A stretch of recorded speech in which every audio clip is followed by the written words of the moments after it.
Hello everyone, स्वागत है आपका एक और नई वीडियो में। आज हम क्लास 11 का चैप्टर नंबर 6 है, वो आकृतिक प्रक्रियाएं, उसका ये पार्ट 2 होने वाला है।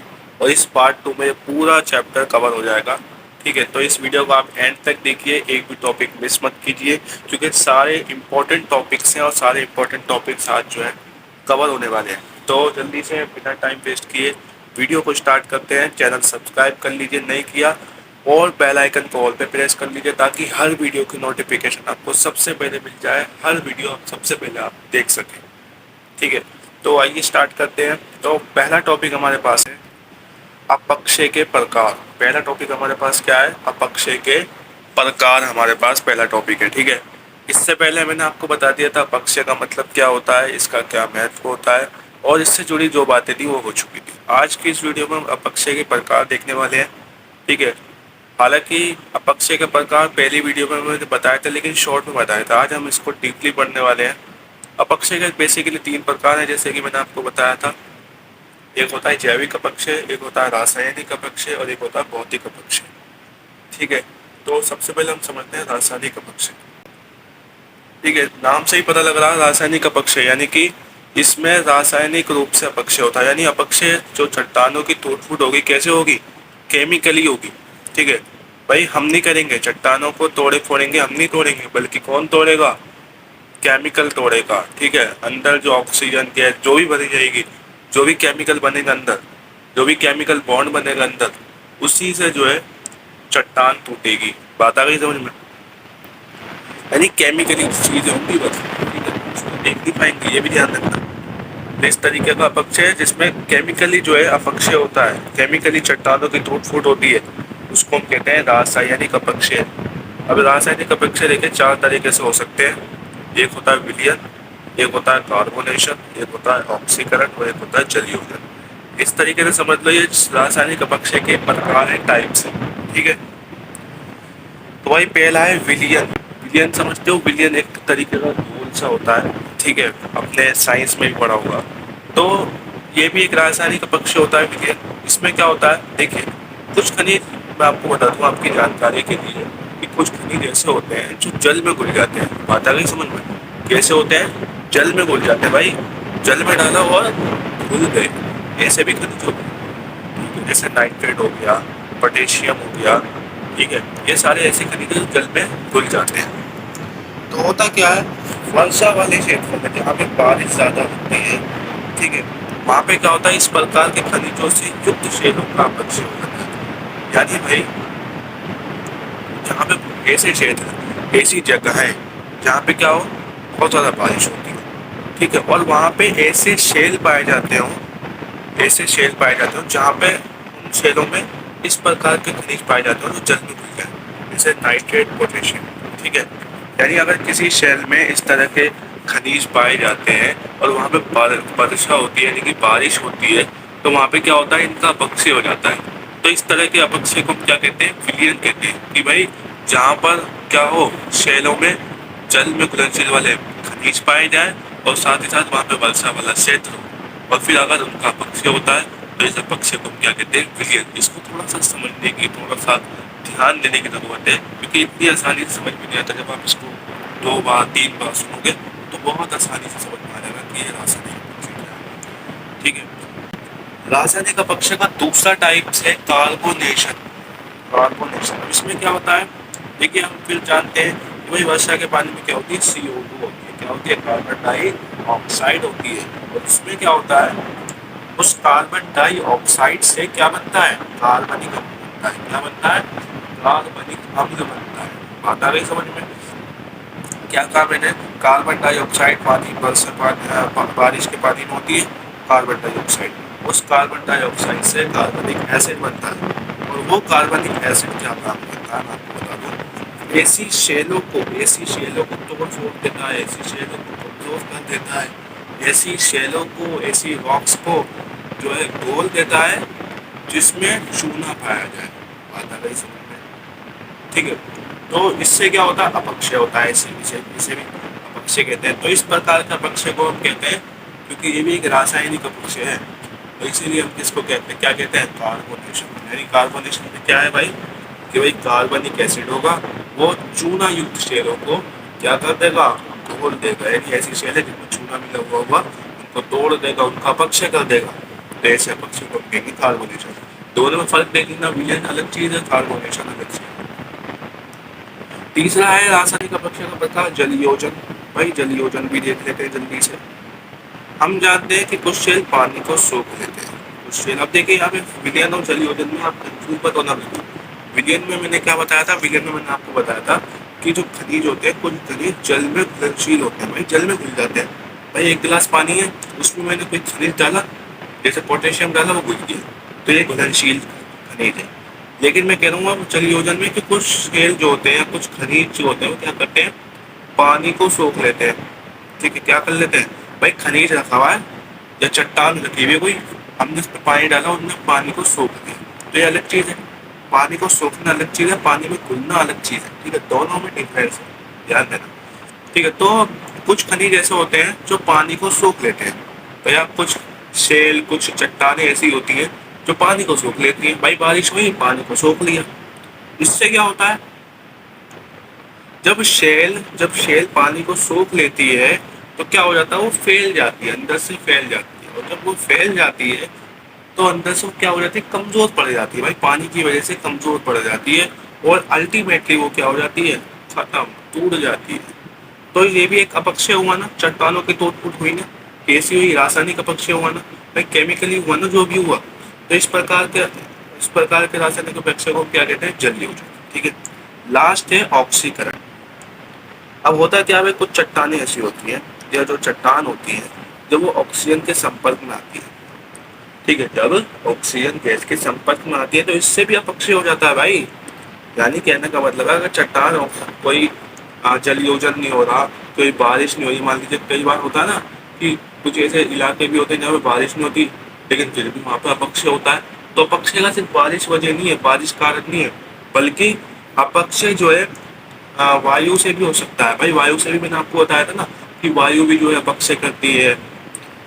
ठीक है, पानी भी करता है, और भी बहुत सारे कारक हैं जो अपक्षय में योगदान देते हैं। तो ऑक्सीकरण में क्या होता है कि जो चट्टान होती है, जब वो ऑक्सीजन के संपर्क में आती है तो क्या होता है, उससे भी अपक्षय हो जाता है भाई। और इस वाले अपक्षय को क्या कहते हैं, ऑक्सीकरण। दो टाइप्स और हैं, बहुत आसान है, भौतिक अपक्षय और जैविक अपक्षय। भौतिक अपक्षय में क्या होता है भाई, इसमें भौतिक रूप से अपक्षय होता है। कैसे होता है, भौतिक रूप से अपक्षय होता है। भौतिक रूप से मतलब भाई बारिश हो रही है, भौतिक ही तो है भाई, प्राकृतिक ही तो है, बारिश हो रही है, बारिश की वजह से क्या हो रहा है, अपक्षय हो रहा है। बिल्कुल सही बात है, भौतिक अपक्षय है। या फिर तापमान की वजह से भी होता है, तापमान जब बढ़ता है तो उससे भी अपक्षय होता है। ठीक है, तो क्योंकि होता है क्या है, जब तापमान बढ़ता है तो क्या होता है, जो शेल के खनिज होते हैं, चट्टानों के खनिज होते हैं, वो फैल जाते हैं। जब तापमान कम होता है तो जो चट्टानों के खनिज है वो सिकुड़ जाते हैं। अब ये बार बार प्रक्रिया चलती रहती है सिकुड़ने की, फैलने की, तो इससे क्या होती है, चट्टान कमजोर हो जाती है। और जब चट्टान कमजोर हो जाए तो समझ जाना चट्टान में अपक्षय होगा ही होगा। ठीक है, दूसरा है जैविक अपक्षय। भाई जैविक रूप से भी अपक्षय होता है। मैं आपको बता दूं जैविक अपक्षय कैसे होता है। ये आपने देखा होगा, कुछ पत्थर ऐसे होते हैं, आपने कभी बचपन में देखा हो कि जब हम खेल रहे होते हैं किसी पार्क में और किसी बड़े पत्थर को देखते हो, जब उस पत्थर को हम हटाते हैं तो उसके नीचे से बहुत सारे कीड़े निकलते हैं। ठीक है, आपने बहुत सारे कीड़े थे, कनखजूरा, ठीक है, बहुत छोटे छोटे जीव निकलते नहीं निकलते। तो वो काम क्या करते हैं उस चट्टान के नीचे, मैं आपको बता दूं, वो चट्टान के नीचे जो है अपक्षय का काम करते हैं दोस्तों। वो क्या काम करते हैं, वो उस चट्टान को खाते हैं, उस चट्टान को खत्म करने की कोशिश करते हैं। ठीक है, उस चट्टान को खत्म करने की कोशिश करते हैं। ठीक है, कई बार आपने देखा होगा यदि पहाड़ी इलाके में गए होंगे तो वहाँ पे देखा होगा चट्टानों पे जो बहुत सारे चींटे चल रहे होते हैं। ठीक है, चींटे चल रहे होते हैं, तो वो क्या कर रहे होते हैं, वो अपक्षय कर रहे होते हैं, वो भी जो है अपक्षय कर रहे होते हैं। ठीक है, वो भी चट्टानों को तोड़ रहे होते हैं, फोड़ रहे होते हैं। ठीक है, तो ये क्या है, एक जैविक अपक्षय होता है। ठीक है, कि भाई जानवरों के द्वारा, ठीक है, मनुष्य के द्वारा जो अपक्षय किया जाता है, चट्टानों को तोड़ा फोड़ा जाता है, उसको हम कहते हैं जैविक अपक्षय। ठीक है, नया टॉपिक स्टार्ट करते हैं जल्दी से। बृहद संचलन, बहुत ही आसान है, बहुत आसान है। ठीक है, इसका शब्द जितना आसान है उतना ही आसान ये कॉन्सेप्ट है। क्या है? संचलन। संचलन का मतलब समझते हो? चलना। भाई किसी भी चीज का चलने को हम संचलन ही तो कहते हैं। बृहद। बृहद का मतलब होता है बड़े पैमाने पर। क्या होता है मतलब? याद रखोगे, बृहद का मतलब बड़े पैमाने पर, तो यानी बड़े पैमाने पर संचलन। इसका अर्थ तो ये निकल रहा है। डेफिनेशन देख लेते हैं जल्दी से। इसमें वे सभी संचलन शामिल हैं जिसमें शैलों का मलबा गुरुत्वाकर्षण के प्रभाव के कारण ढाल के अनुसार स्थानांतरित हो जाता है। अब इसको आप एग्जाम्पल के थ्रू समझो। मान लीजिए ये हमारे पास एक पहाड़ी है, ठीक है। ये हमारे पास क्या है? पहाड़ी, ठीक है। अब यहाँ पे हमारे शेल हैं और ये शेलों का मलबा बन गया, अपक्षय की प्रक्रिया हुई और ये शेल जो है मलबे में बदल गया। अब ये मलबा जो है कहाँ जाएगा बताइए? भाई इधर से ही तो जाएगा। क्यों? क्यों जा रहा है ये इधर? नीचे क्यों जा रहा है? क्योंकि गुरुत्वाकर्षण बल काम कर रहा है भाई। भाई गुरुत्वाकर्षण बल यही तो काम करता है। जब हम किसी चीज को हवा में देखते हैं तो वो नीचे आता है, धरती की तरफ आता है। तो वही काम यहाँ पे भी हो रहा है कि गुरुत्वाकर्षण प्रभाव के कारण क्या हो रहा है? चट्टानें नीचे खिसक रही है। और किसके अनुसार? ढाल के अनुसार। भाई ढाल इधर है ना, ढाल के अनुसार क्या हो रहा है? ट्रांसफर हो रहा है। इस शेल के मलबे का यहाँ से यहाँ पे ट्रांसफर हो रहा है, यानी कि इसी को बृहद संचलन कहते हैं। यानी कि जब भाई शेलों का जो मलबा है वो गुरुत्वाकर्षण प्रभाव की वजह से ढाल के अनुसार ट्रांसफर हो जाए, स्थानांतरित हो जाए, तो इसको हम कहेंगे बृहद संचलन। ठीक है। अब देखिए बृहद संचलन के क्या कारण हो सकते हैं या बृहद संचलन क्यों होता है, ठीक है, या फिर इसके सक्रियता के क्या कारक होते हैं। देखिए बहुत आसान है भाई। भाई शेल का मलबा इधर से उधर क्यों जाएगा? ठीक है, मलबा नीचे क्यों आएगा ये बताओ?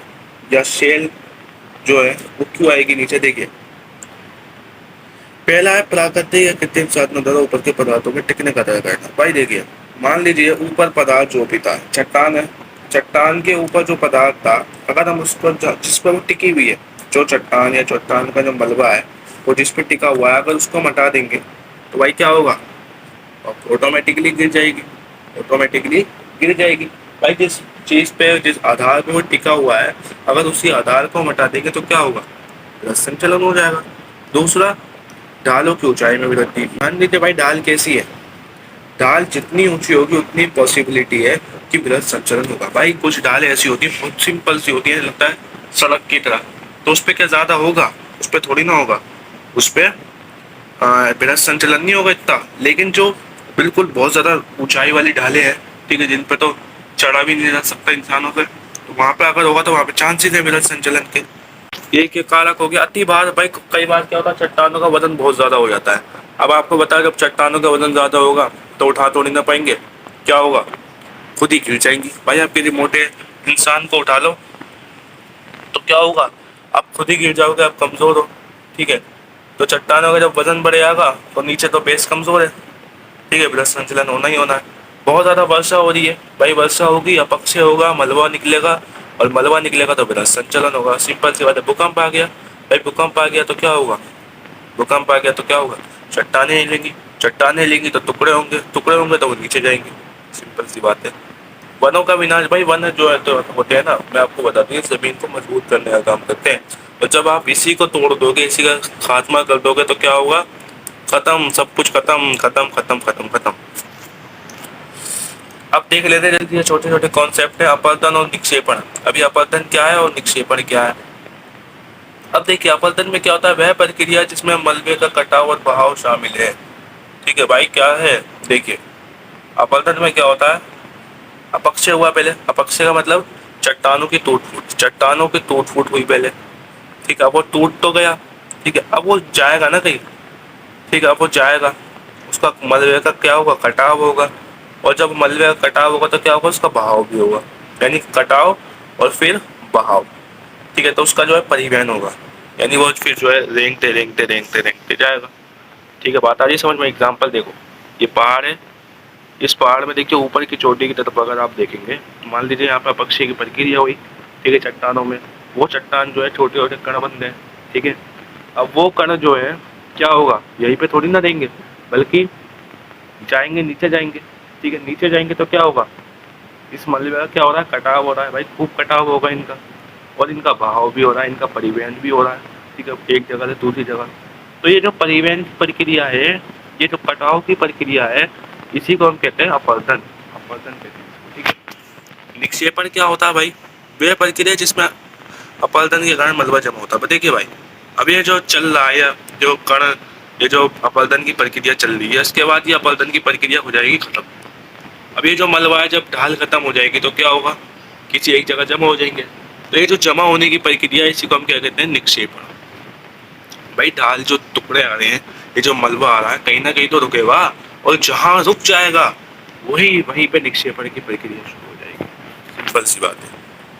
ठीक है, आइए अब समझते हैं हम मृदा निर्माण की प्रक्रिया। अब हम क्या समझेंगे बेटा? मृदा निर्माण की प्रक्रिया। लेकिन उससे पहले थोड़ा सा समझ लेते हैं मृदा निर्माण के कारकों के बारे में। ठीक है, यदि मृदा निर्माण के कौन कौन से कारक हैं जो प्रभावित करते हैं मृदा निर्माण को, यानी मृदा को बनने में जो सहायता करते हैं, या जो क्या काम करते दिखते हैं। पहला है मूल पदार्थ। भाई जो मूल चट्टान है, क्योंकि मैं आपको बता दूं, अपक्षय की प्रक्रिया की वजह से ही, अपक्षय की प्रक्रिया की वजह से ही मृदा का निर्माण होता है। अब भाई मूल चट्टान जैसी होगी, ठीक है, वैसे ही मिट्टी बनेगी। भाई बनेगी नहीं बनेगी? भाई चट्टानों में कैल्शियम ज्यादा है, तो मिट्टी में भी क्या ज्यादा होगा?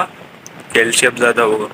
ठीक है, चट्टानों में पोटेशियम की, पोटाश की कमी है, तो मिट्टी में ही पोटाश की कमी होगी। ठीक है, तो जैसी चट्टानें वैसी ही मिट्टी। तो एक प्रभावित कर रहा नहीं कर रहा, ये भी एक जो है निर्धारित कर रहा है मिट्टी के मृदा को बनाने में। ठीक है, दूसरा स्थलाकृति। भाई भू आकृति जैसी होगी, वो भी जो है मृदा निर्माण को प्रभावित करती है। जैसे अगर भू आकृति, या कह सकते हैं हम पहाड़ कह सकते हैं, अगर पहाड़ों की ढाल बहुत ज़्यादा नीची है, तो इससे क्या होगा? अपरदन की प्रक्रिया ज़्यादा होगी, गिसावट ज़्यादा होगी। ठीक है, क्योंकि जब ढाल जो है नीची होगी, तो क्या होगा? जल्दी जल्दी जल्दी जल्दी जल्दी जो है कण नीचे आएंगे। ठीक है, और जब जल्दी जल्दी कण नीचे आएंगे, तो उनमें क्या है? गिसावट ज़्यादा होगी, वो पतले होते जाएंगे, जैसे जैसे नीचे आते रहेंगे पतले होते जाएंगे। तो इससे जो है पतली मिट्टी बनेगी। लेकिन अगर ढाल ऊंची होगी, पहाड़ ऊंचा है थोड़ा सा, तो क्या होगा? तो होगा ये कि भाई मलबा धीरे से जल्दी से जो है नीचे आ जाएगा, और ज़्यादा मोटा मोटा ही रहेगा बस वो, यानी मिट्टी मोटी होगी। ठीक है, तीसरा है जलवायु। भाई बारिश ज़्यादा होगी तो क्या होगा? अपक्षय की प्रक्रिया ज़्यादा होगी, और अपक्षय की प्रक्रिया ज़्यादा होगी तो मिट्टी भी उतनी ही ज़्यादा बनेगी। इसका अपोजिट भी ले लीजिए, बारिश कम होगी तो प्रक्रिया भी कम होगी, और जब अपक्षय की प्रक्रिया कम होगी तो क्या होगा? मृदा भी कम बनेगी। चौथा है जैविक क्रियाएं। भाई बहुत सारी जैविक क्रियाएं भी होती हैं जो मृदा निर्माण में सहायक होती है। जैसे जो मरे हुए जीव होते हैं, आपने देखा होगा, मरे हुए जीव से जो है मिट्टी को ह्यूमस मिलता है। और भी बहुत सारे जीव हैं जो मिट्टी को उपजाऊ बना देते हैं। तो मृदा निर्माण में ये बहुत सारे अच्छे कारक है। पांचवा है समय। भाई इसमें आपको बता दूं, समय के साथ साथ जो है क्या होता है, मृदा जो है उपजाऊ बन जाती है। जैसे जैसे समय बीतता है, वैसे वैसे मृदा उपजाऊ बनती है। आपने देखा होगा किसानों को भी, कि वो जब खेती करते हैं तो अंतराल के साथ, वैसे अब तो होता नहीं, लेकिन पहले ऐसा होता था कि जब वो खेती करते थे तो क्या होता था कि कुछ अंतराल बाद फिर वो खेती करते थे। यानी जैसे कि अभी खेती करी, फिर उसके बाद कुछ अवधि के बाद वो जो है खेती करते थे, 3-4 महीने का गैप दे देते थे, और फिर उसके बाद खेती करते थे। यानी खेत को, मिट्टी को समय दे देते थे। तो क्योंकि समय देने से क्या होता है, मिट्टी उपजाऊ हो जाती है, इसलिए देते थे। लास्ट टॉपिक हमारे पास है मृदा निर्माण की प्रक्रिया। ठीक है, मृदा निर्माण की प्रक्रिया को अब हम समझने हैं कि मृदा निर्माण की प्रक्रिया किसे कहते हैं। तो मैं आपको सबसे पहले तो बता दूं, मृदा निर्माण की प्रक्रिया जो है वो अपक्षय पर निर्धारित होती है। किस पर निर्धारित होती है बेटा? अपक्षय पर निर्धारित, यानी अपक्षय जितना अच्छा होगा, मिट्टी उतनी अच्छी बनेगी। अगर अपक्षय ही नहीं होगा, ठीक है, चट्टानों की टूट फूट नहीं होगी, बारिश नहीं होगी, ये सब नहीं होगा, तो क्या होगा? भैया मृदा ही नहीं बनेगी, मिट्टी ही नहीं बनेगी। तो किस पे डिपेंड करती है? अपक्षय पर। अपक्षय हुआ, मिट्टी की बनने की प्रक्रिया शुरू हो जाएगी। अब देखिए कैसे बनती है मिट्टी। देखिए, इसका कोई, मैं आपको बता दूं, कोई निश्चित माप नहीं है कि इसी तरीके से मिट्टी बनती है। बहुत सारे प्रोसेस होते हैं, कई बार अलग तरीके से बन जाती है। लेकिन जो मेनली देखा जाता है वो मैं आपको बता रहा हूँ, जो किताब में भी लिखा हुआ है। क्या है कि भाई अपक्षय की प्रक्रिया होती है पहले, अपक्षय की प्रक्रिया होने के बाद क्या होता है? अपरदन की प्रक्रिया होती है। अपरदन की प्रक्रिया होने के बाद क्या होता है? निक्षेपण की प्रक्रिया होती है। और निक्षेपण की प्रक्रिया में क्या होता है? बहुत सारी गैसें होती है वायुमंडल में, और वो वायुमंडल में गैसें जो होती है वो क्या करती है? उस निक्षेपण की मिट्टी में, या जो मलबा होता है उसके अंदर शामिल हो जाती है। इसके अलावा बहुत सारे छोटे छोटे जीव होते हैं, जैसे कायरा, ठीक है, बहुत सारे जीव होते हैं, काई, ये जीव भी जो है इन मिट्टी के अंदर आ जाते हैं। ठीक है, मिट्टी के अंदर रहने लगते हैं। ठीक है, शामिल हो जाते हैं।